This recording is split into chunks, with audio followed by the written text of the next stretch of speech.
Guys, ang sarap. Gawin nyo to.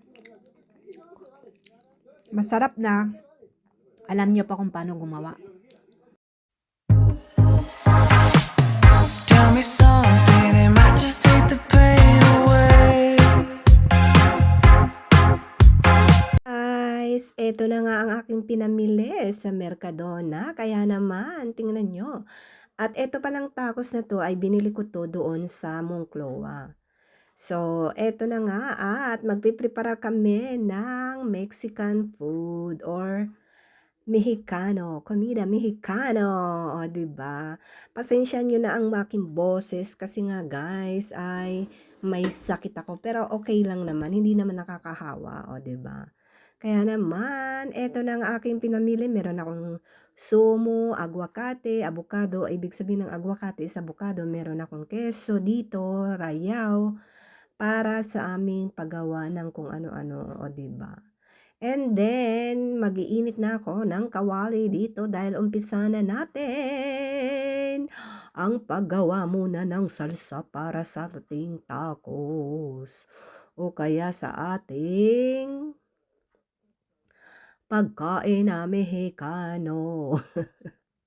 So tara guys, ito muna ang aking unahin yung bacon, syempre. Dahil hindi ako naglagay ng mantika dyan dahil siya ay magmamantika na solo, o 'di ba? Kaya naman, tara tara tara, eto na nga halu-haluin natin.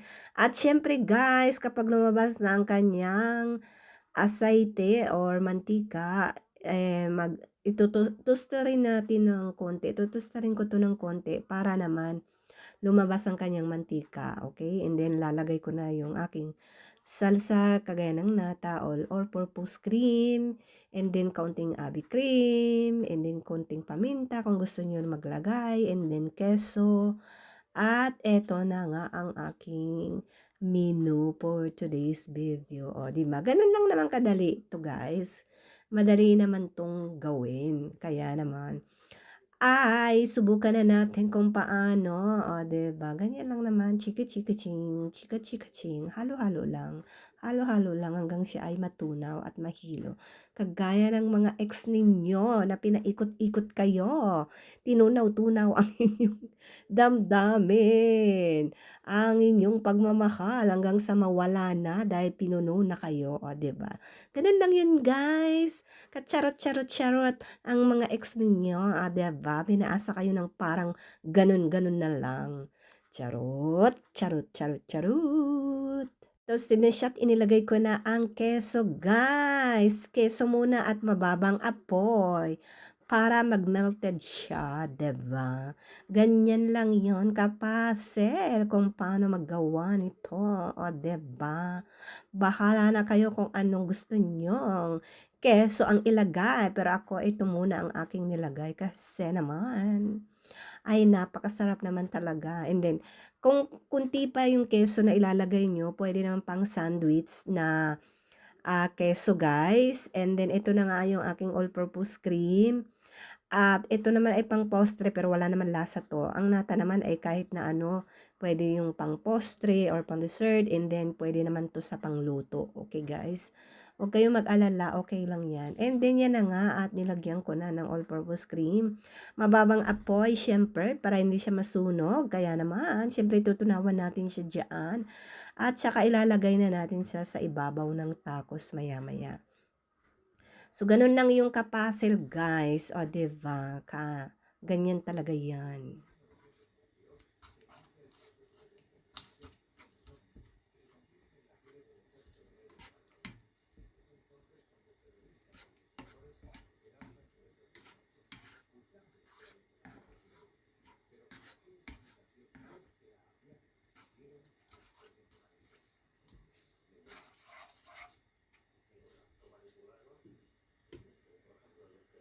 Guys, ito na nga at dito na ako mapumunta ng aking lunches. Diba yan? Hindi ko na wala yung iskan ko. Ano ba yan? So, yan. Guys, lagay na natin dito.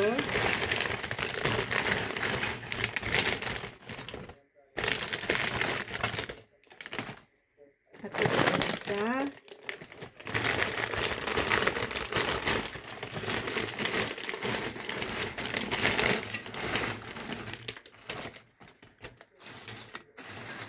Dapat para siyang bulkan katayo, parang bundok, diba? Taas. Ganyan. Harap. Tapos, guys, nilalagay ko dyan yung so, ito, mainit na siya ng konti.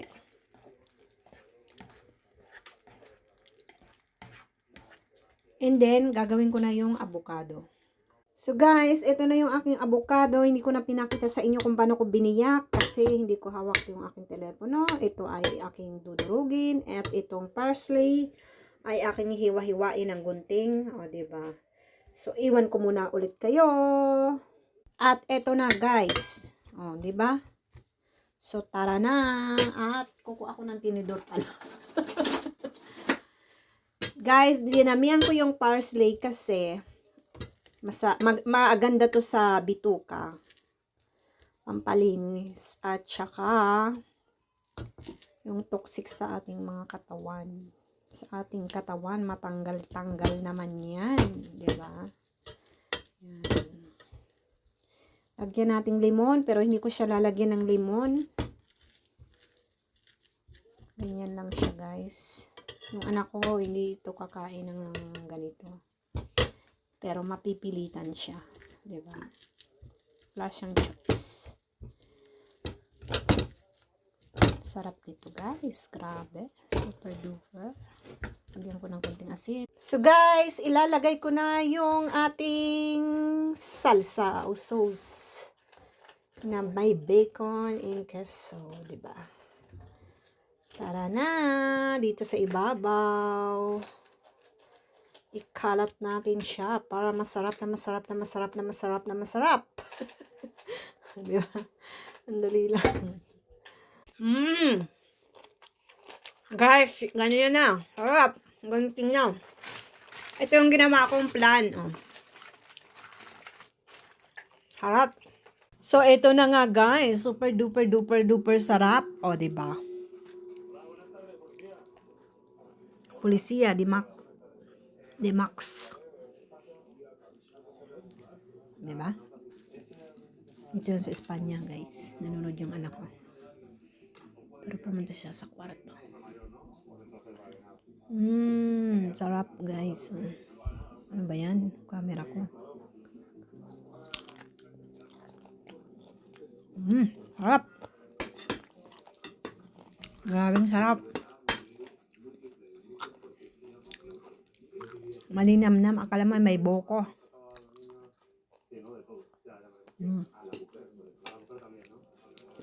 Sarap, guys.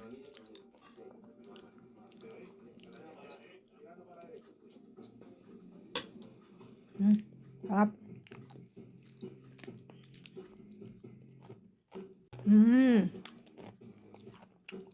Sarap, guys. D-Max, yan ang pinapanood ng anak ko, guys. Ito yun sa Espanya, mga polisiya.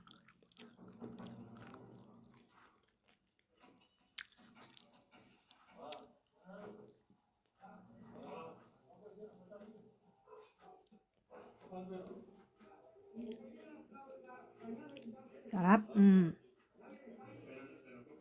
Kita nyo?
Kinuha siya ng mga pulis kasi nagsumbong yung mga bisino, yung mga kapitbahay guys, na binubugbog niya yung asawa niyang babae tsaka yung anak niya. So, pinuntahan siya ng mga pulis. Yan. Dadalhin siya sa komisariya. Kahit na hindi aktual na nangyari yun, o kahapon ng isang araw, pupuntahan siya ng mga pulis at kukunin. Kahit na ayaw ng babae, guys, kukunin kasi ang lay dito sa Espanya ganyan. Imbestigahan lang naman siya. Kung ngayon, kung idudunon siya ng babae, karapatan yun ng babae. Kung ayaw din naman, karapatan pa rin yun ng babae. Pero dadalhin siya ang mga pulis sa komisarya. Imbestigahan siya.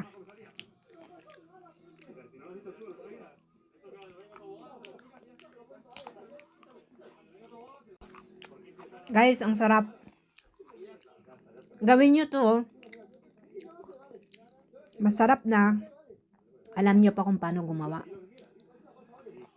Malinis pa. At ekonomiko. Diba? At demasiado bueno. Guys, ang sarap, grabe.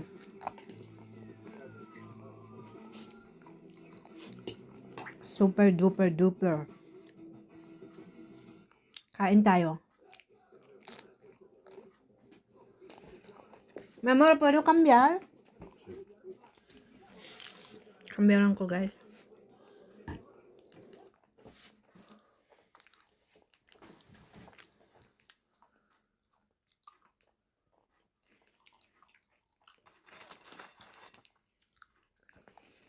Aquí, de muerte. El sabor. Mira. Nixon. No con esto, con la salsa. Porque al revés. Es de muerte, ¿eh? Ano, masarap? Di ba? Magnegosyo tayo. Magmuntar tayo ng bar, ng negosyo, guys. Magnegosyo kami, pero tinitingnan ko pa ang sitwasyon. Kasi paano makapagbiyahe ng magbiyahe, di ba? Sarap, grabe. Super duper duper duper. Grabe, banta. Guys, hanggang dito na lang ang aming video at maraming salamat po sa inyong panonood. Bye-bye. Ingat po kayo and please subscribe and like and share. Bye-bye.